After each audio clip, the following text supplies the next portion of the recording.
খালেক খালেক বাড়ি আছো নাকি? স্যার আসসালামু আলাইকুম। ওয়ালাইকুম আসসালাম। স্যার বলেন।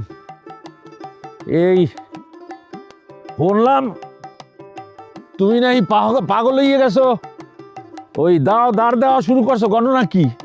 হ্যাঁ স্যার, আমি ঠিকই শুনছেন। মুই স্যার অপমান সহ্য করতে পারি নাই, পরে মিথিলায় আমার শান্ত করছে। তা না হইলে আজকে ওই মুটকি চেয়ারম্যান একলা না স্যার, ওর মাইয়া ওর ভাই সহ 3টা জানাজা দিয়া 3টা কবর একসাথে করতাম। এরপরে দরকার হলে মোর কবর সহ 4টা কবর করতাম স্যার, মোর কোনো আফসোস ছিল না। আহা খালেক, পাগলামি করিও না, মাথা ঠান্ডা রাখো, পরিস্থিতিটা তো বুঝতে হইবে। ওই যে উর্ফে আসে না উনি জালিম রে কখনো ছাড়ে না, বিচার হইবে। স্যার একটা জিনিস চিন্তা করে দেখছেন, চেয়ারম্যানের বুকে ব্যথা উঠছে, মারজান মামুনি তার গিয়ে ধরছে বাঁচাইতে, আর এরা উল্টা এটারে বুঝাইতে আছে যে চেয়ারম্যান রে মারজান গলা টিপা মাইরা বালাইছে। জালিম মানু না, মানু এলে পারে। কাঞ্চন ভাই, আল্লাহ দাদা বুঝছেন, আল্লাহ মোরে আজকে নিজের হাতে বাঁচাইছে। ওই যে সেকেন্ড চেয়ারম্যান বাড়ি যে হারামির বাসা আছে না মানিককে, এই হারামির বাসায় আসুক এতবার খান বগা দাও লইয়া মোরে কলার মধ্যে লড়াইয়া আইলের মধ্যে হালাইয়া বহের উপরে পাড়া দিয়ে ধরছে। এরপরে এত বড় একখান বগা দাও কজ্জে বরাবর ঠেয়াইছে।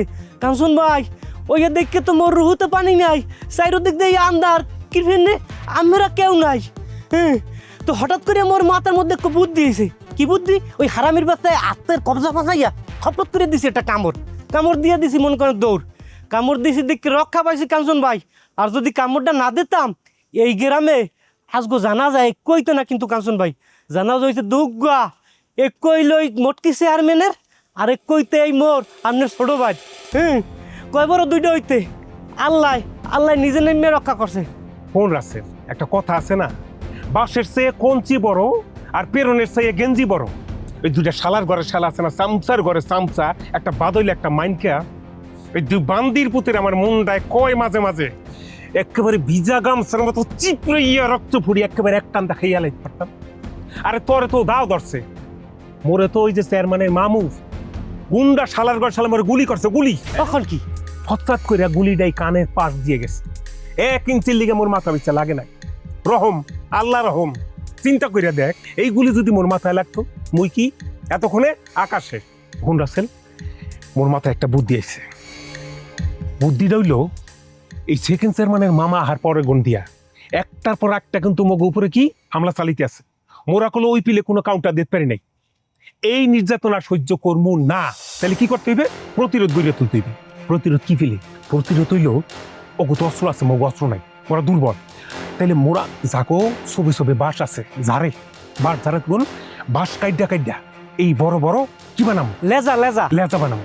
এই লেজা বানাইয়া ঘরের পিছনে তুই দেবো, যে কোনো সময় লাগলে জানি জাপাই পড়তে পারি। বুদ্ধিটা বলছো তুই? কাঞ্চন ভাই ঠিকই কইছেন, জেল ফাঁস কে গোলজ্ঞা বেডা গোলজ্ঞা মাতারি গোলজ্ঞা না। হ্যাঁ, বহু সার দিছি, আর সার দেবো না। বাসা রইলে বিলন নাহান 100 বছর বাঁচতে চাই না, বাঘের নাহান একদিন বাঁচমু। ভালো কথা কইছিস, যা গেলাম। চোখ কান খোলা রাখিস।